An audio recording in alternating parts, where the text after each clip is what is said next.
ارنج کرده چون که همه بچه ها سالم هستن، سر حال هستن و تیم رو آماده در اختیار داره یاوری امروز و دغدغه خاطری از آسیب دیده کسی نداره. یک فرصت برای شاهرخ بیانی درون 18 قدم.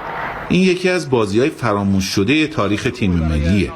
وقتی حرف از جام ملت‌های 1984 آسیا میشه، کمتر کسی به یادش مونده که در اون سال تیم ملی ایران که محمود یاوری رو به عنوان مربی رو نیمکت داشت، در یه دور مسابقات مقدماتی به میزبانی اندونزی شرکت کرد و در اولین بازی روبروی نارنجی پوشان بنگلادش قرار گرفت. در گروهی که اندونزی و بنگلادش، تایلند و فیلیپین و سوریه حضور داشتند، صعود از این گروه قاعدتاً مأموریت دشواری نبود.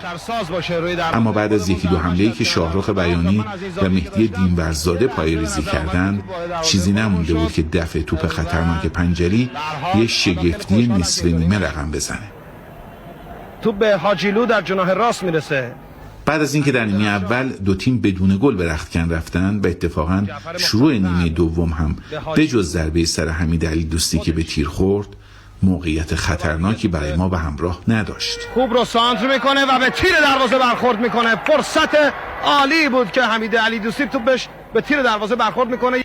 اما در دقایق پایانی بود که موتور ناصر محمدخانی روشن شد و با اضافه شدن مختاری فر و رضا احدی به خط حمله، گل‌ها یکی بعد از دیگری از راه رسیدند. و توی دروازه ناصر محمدخانی اولین گل تیم ملی فوتبال جمهوری اسلامی ایران رو به ثمر میرسونه. جعفر مختاری فر خودش از راه دور، دروازه‌بان محسن برمیگردونه. یه فرصت برای ناصر محمدخانی و دومین گل ایران و دومین گل ناصر محمدخانی در دقیقه 78 به ثمر میرسه. یه بار دیگه ناصر محمدخانی مطابق معمول خیلی راحت جلو میندازه از دفاع بنگلادش.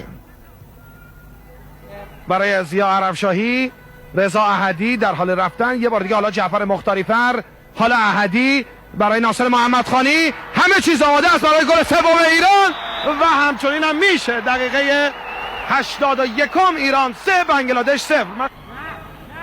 نه از آساسا نه از دیگر بازیکن‌های بنگلادش. توپش راحت رو میگیره به ناصر محمدخانی. فرصت عالی توی 18 قدم بنگلادش داره ناصر محمدخانی و گل چهارم رو خود ناصر محمدخانی میزنه و چهارمین گل خودش و چهارمین گل تیم ملی فوتبال ما شکل میگیره از کار زیبای ناصر محمدخانی.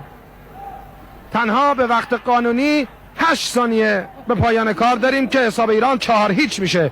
محمدخانی که اون روزها در اوج دوران فوتبالش بود، با 4 گلی که زد تکلیف بازی رو یه سره کرد و گل دقیقه پایانی علی دوستی شکست سنگین بنگلادش رو سنگین تر کرد.